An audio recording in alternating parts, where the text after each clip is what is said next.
국민연금으로 노후 준비가 됐을 것이라고 생각한다면 큰 오산입니다. 사회초년생들은 아직 은퇴 준비를 걱정할 시기가 아닌 것 같고 노후 준비가 생소하게 느껴질 수도 있지만 오늘 영상에서 어떻게 풍요로운 노후를 위해 준비해 가야 할지 알아보겠습니다.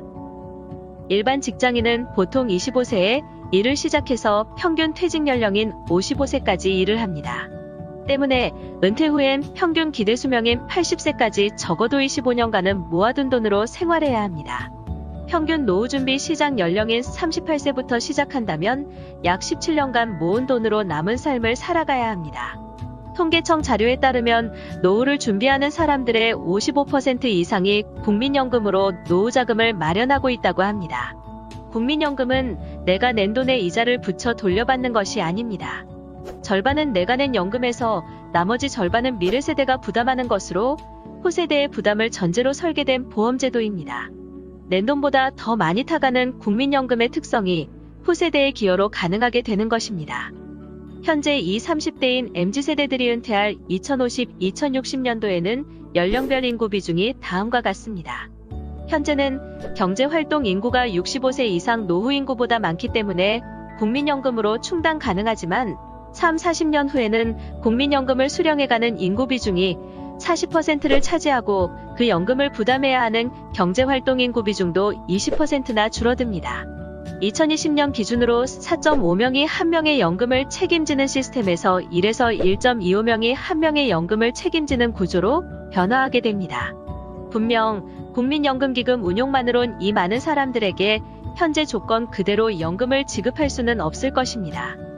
시간이 지나면 지날수록 국민연금 보험료는 현재 9%에서 점점 더 늘어나며 보험료 부담이 커지게 될 수밖에 없습니다. 소득 대체율 또한 2027년 40%까지 하락할 예정이며 이후에도 OECD 국가 평균 수치인 58%로 올라가기는커녕 더 내려갈 확률이 매우 높습니다. 기대 수명이 늘어난다는 이유로 수급 연령 또한 65세에서 차츰 70세로 늘리며 모자란 연금 적립금을 보존해 나갈 수도 있습니다. 이로 인해 애초에 많은 사람들이 생각했던 수급 연령보다 늦어져 노후 생활에 큰 타격을 줄 수도 있습니다.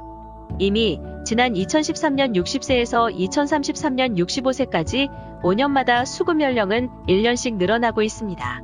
국회 예산정책처 2019에서 2060 국민연금 재정전망 보고서에 따르면 인구 감소 영향으로 연금기금 운용 실적이 2040년부터 적자로 전환될 것이며 또 기금 운용 수익에 따라 2054년 전후로 적립금이 모두 소진될 것이라고 전망합니다.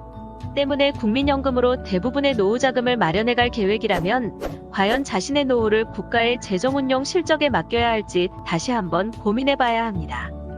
그렇다면 국민연금을 제외한 노후 준비에는 어떤 것들이 있을까요?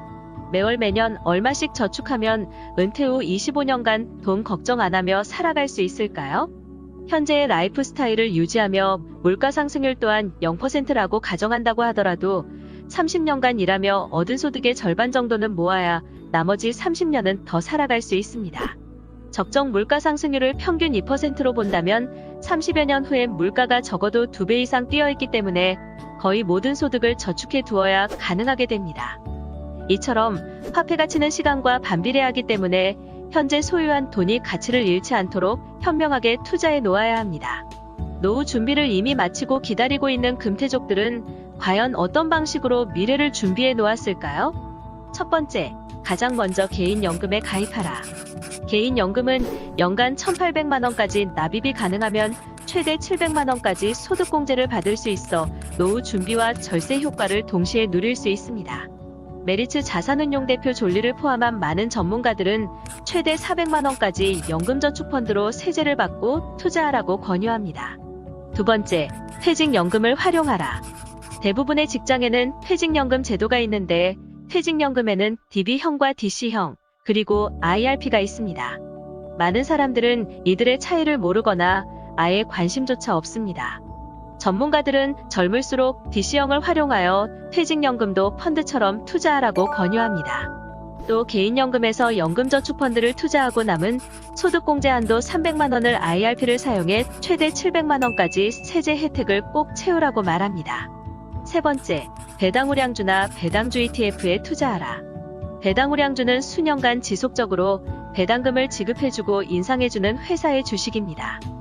현재는 적어 보일지 모르지만 30년간 지속적으로 배당주를 모으고 또 배당금이 꾸준히 늘어난다면 그 시너지로 인해 상상 이상으로 풍족한 현금 흐름을 만들 수 있습니다. 네 번째, 부동산에 투자하라.